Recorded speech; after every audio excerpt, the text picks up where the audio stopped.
என் சேனலை முதல் வாட்டி பார்க்குறவங்க சப்ஸ்கிரைப் பட்டன் கிளிக் பண்ணிட்டு பக்கத்தில் இருக்க பெல் ஐக்கானை கிளிக் பண்ண மறந்துடாதீங்க.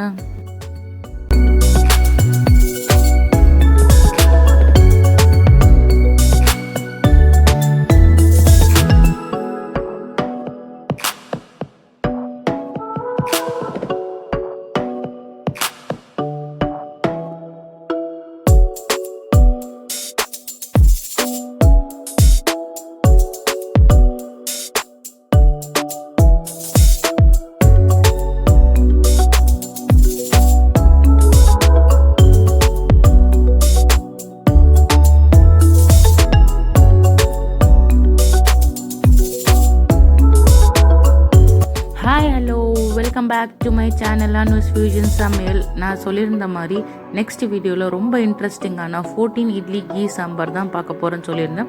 ஸோ லாஸ்ட் டைம் வீடியோவில் சாம்பார் பொடி எப்படி அரைக்கிறதுன்னு உங்களுக்கு சொல்லி காமிச்சேன். ஸோ இந்த பொடியை வச்சு நம்ம ஒரு சிம்பிளான ஒரு வெங்காயம் சாம்பார் வச்சு இந்த பொடியை மிக்ஸ் பண்ணி சாப்பிட்டிங்கன்னா அவ்வளோ சூப்பராக ஹோட்டலில் சாப்பிட்ற அட்டகாசமான டேஸ்ட்டாக இருக்க போது வாங்க அது எப்படி செய்யலை நம்ம போய் பார்க்கலாம். உங்களுக்கு லாஸ்ட் வீடியோவில் மெட்ராஸ் டிஃபன் சாம்பார் பவுடர் எப்படி பண்ணுறேன்னு காமிச்சிருந்தேன் இல்லையா?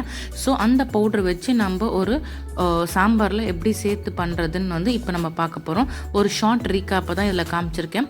மிளகு, சீரகம், காய்ந்த மிளகாய், தனியா, கடலைப்பருப்பு, துவரம்பருப்பு, பச்சரிசி இதெல்லாம் சேர்த்து வறுத்து ஒரு பவுடரை எடுத்து வச்சுக்கணும் இல்லையா? அந்த பவுடர் தான் இப்போ நம்ம சாம்பாராக செஞ்சு அதெல்லாம் மிக்ஸ் பண்ணி உங்களுக்கு காட்ட போகிறேன். ஸோ வாங்க அந்த சாம்பார் எப்படி சேர்த்து மிக்ஸ் பண்ணி காட்டுறதுன்னு பார்க்கலாம்.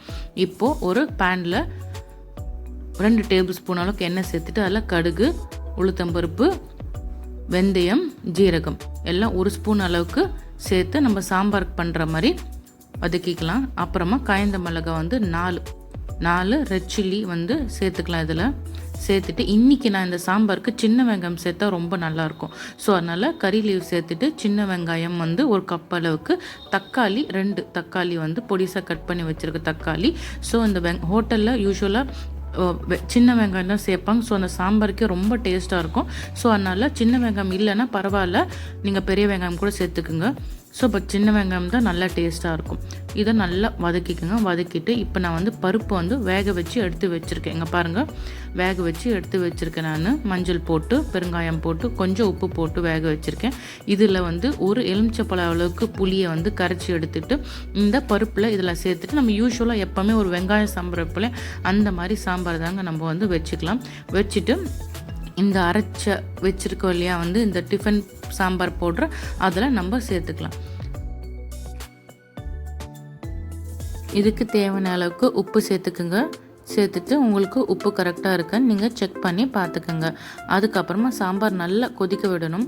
கொதிக்க விட்டு ஒரு 5 to 7 மினிட்ஸுங்க அப்புறம் நல்லா கொதிச்சிடணும். இந்த டைமில் தாங்க நம்ம கடைசியாக தாங்க பொடி சேர்க்கணும். அதுதான் இதில் முக்கியமான டிப்ஸ். பொடி முதலே சேர்த்திங்கன்னா ரொம்ப கொதிக்க அதோட கசப்பு தனமாக உங்களுக்கு ஜாஸ்தியாகிடும். ஸோ இந்த டிப்ஸை ஃபாலோ பண்ணிக்கோங்க. கடைசியாக தாங்க அந்த பவுடரை சேர்க்கணும். ஸோ இந்த பவுடர் சேர்க்கும் போது கொஞ்சம் தண்ணி சேர்த்திங்கன்னா ஸோ லம்ஸ் ஃபார்ம் ஆகாமல் நம்மளுக்கு இருக்கும். ஸோ அதனால் தண்ணி சேர்த்துட்டு இதெல்லாம் கரைச்சிக்கோங்க. கரைச்சிட்டு இந்த பவுடரை சேர்த்துட்டு ஒரு பாயிலிங் ஸ்டேஜ், ஒரு கொதி வந்தோடனே நம்ம கேஸை ஆஃப் பண்ணிடலாம். இப்போ நம்மளுக்கு சூப்பரான 14 இட்லி கீ சாம்பார் ஹோட்டல் ஸ்டைலில் ரெடி ஆகிடுச்சுங்க. இன்னொரு டிப்பும் நான் இதில் சொல்கிறேன். ஹோட்டலில் சாப்பிடும்போது நம்ம சாம்பாரில் லைட்டாக ஒரு ஸ்வீட்னஸ் வரும். ஸோ அதுக்கு என்ன பண்ணுவோம், கடைசியாக 1 ஸ்பூன் சுகர் இல்லைன்னா கொஞ்சமாக ஒரு பிஞ்ச் வெல்லம் சேர்ப்பாங்க. ஸோ அந்த ஸ்வீட்டு, காரம், புளிப்பு டேஸ்ட்டோடு இருக்கும். ஸோ விருப்பப்பட்டிங்கன்னா கண்டிப்பாக நீங்கள் அதையும் சேர்த்து ட்ரை பண்ணி பாருங்கள். ரொம்ப அட்டகாசமாக இருக்கும். கடைசியாக கொத்தமல்லி சேர்த்து இறக்கிடலாங்க.